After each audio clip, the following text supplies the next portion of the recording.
Pernah nggak sih kalian mengalami momen seperti ini?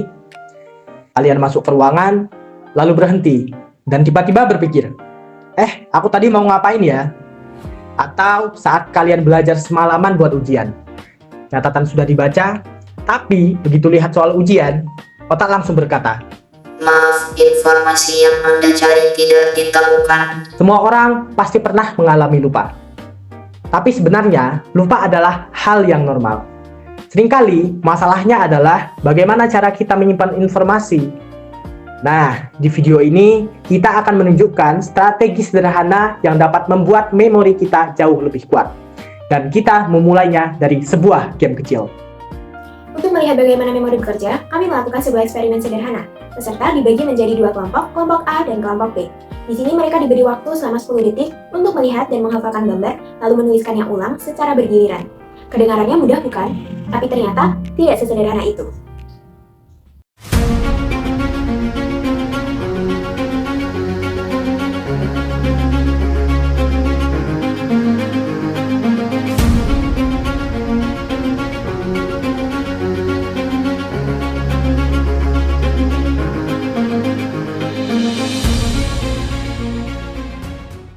Ladies and gentlemen, welcome to Memory Run by Pindut. Di babak kali ini yang akan bertanding adalah kelompok A versus kelompok B. Mari kita simak persiapan mereka sebelum pertandingan dimulai.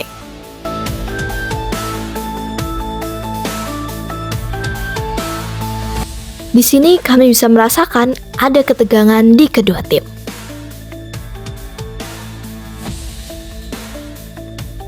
Kelompok B terlihat sangat santai dan yakin dengan kemampuan timnya, sehingga saat waktu diskusi mereka tidak merencanakan strategi apapun untuk games ini. Sedangkan di kelompok A, mereka terlihat serius merencanakan strategi yang akan mereka gunakan di memory run ini, dengan harapan kelompok A dapat lanjut ke game selanjutnya. Mari kita saksikan bersama games memory run kelompok A versus kelompok B. Dapat kita saksikan bersama kawan-kawan, kedua tim sudah mulai ke anggota pertama, dilanjutkan ke anggota kedua dengan persaingan yang sangat sengit tentunya. Kira-kira kelompok mana yang bisa menjadi pemenang dalam games memory run ini dan bertahan sehingga dapat lanjut ke games berikutnya? Wow, kita saksikan teman-teman di sini kelompok A dan kelompok B telah menyelesaikan tantangan memory run kali ini.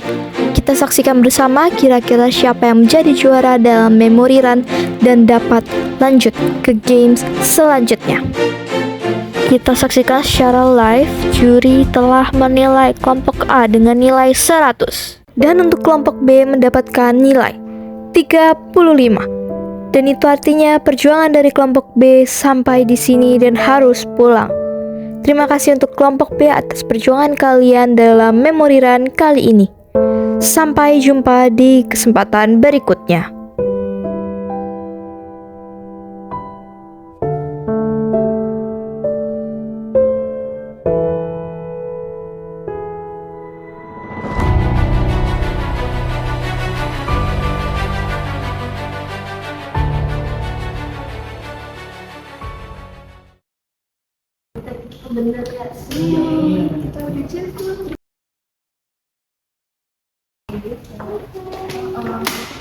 Kok kalian bisa menang? Oke doang itu mah. Apa kalian curang?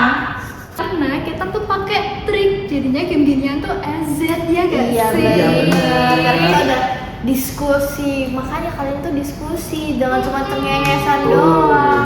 Kita pakai trik apa sih itu? Kalian tahu nggak kalau ada yang namanya teknik itu mnemonik? Jadi teknik itu tuh semacam jembatan keledai dan kita tuh perlu ngebuat singkatan dari gambar-gambar geometri yang tadi kita dapetin.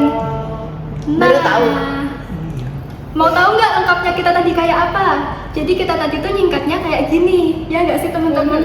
Kita tadi dari gambar ini tuh ngebuat singkatan Listi bin Kotral Seleb. Mau tahu nggak singkatannya apa? Pasti itu banget sih, nggak pernah dengar. Listi itu lingkaran, segitiga, bintang, Kalau kotral itu kotak, trapesium sama layang-layang. Nah, kalau seleb itu segitiga, layangan sama bintang. Jadi lebih gampang buat ngapalin. Gitu mas. Gitu. Pentingnya diskusi ya nggak teman-teman? Oh gitu. Gimana kalau abis ini kita belajar bareng? Boleh? Mau? Oke, ayo. Jadi, ketika menerima suatu informasi, otak manusia akan memprosesnya melalui 3 tahapan.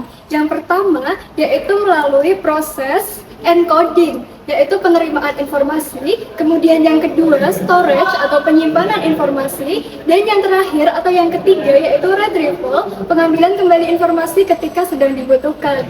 Nah, jadi apabila dalam proses-proses tersebut ada yang terlewat tahapannya atau ada yang terlupa, maka akan berdampak pada proses penyimpanan informasi yang tidak maksimal. Nah, teknik pertama bernama chunking. Chunking di sini berarti kita mengelompokkan informasi menjadi beberapa kelompok kecil. Contohnya ketika kita harus menghafalkan angka 1 hingga 9, kita dapat membaginya menjadi 1, 2, 3, 4, 5, 6, dan 7, 8, 9. Dengan begitu, otak kita tidak perlu menghafal 9 angka sekaligus, tetapi kita dapat menghafalnya dengan 3 bagian tersebut. Teknik selanjutnya adalah visualisasi. Kalian tahu nggak sih kalau otak manusia sangat kuat dalam mengingat sebuah gambar? Jadi, ketika kalian mau belajar, coba bayangkan informasi itu ke dalam sebuah gambar di dalam pikiran kalian. Contohnya, kalian mau mempelajari sebuah gunung. Coba bayangkan sebuah gunung yang sangat besar, kemudian ada salju di atasnya. Intinya, semakin jelas gambar yang ada di pikiran kalian, semakin kuat juga ingatan kalian terhadap informasi tersebut. Salah satu strategi memori yang paling dikenal adalah teknik mnemonik. Mnemonik adalah metode mengingat dengan mengumpulkan informasi baru dengan sesuatu yang lebih mudah dikenal oleh otak, seperti gambar, pola, atau asosiasi lainnya. Otak manusia sebenarnya lebih mudah mengingat gambar, pola, atau cerita dibandingkan informasi yang acak. Contohnya dapat kita lihat pada permainan tadi, kelompok A tidak hanya menghafal bentuk, namun mereka juga menghubungkan bentuk tersebut dengan sesuatu yang familiar dengan mereka. Teknik terakhir yaitu pengulangan, yang dimana semakin sering kita mengulangi informasi yang kita dapat, maka semakin kuat pula memori yang tersimpan. Nah, coba bayangkan, seperti kalian membuat setapak jalan di tengah hutan. Jika kalian sering lewati, maka jalan tersebut akan semakin jelas. Namun, jika kalian jarang gunakan, maka lama-lama jalan itu akan hilang. Salah satu metode pengulangan yang efektif yakni speed repetition, yaitu mengulang informasi dalam jarak waktu tertentu.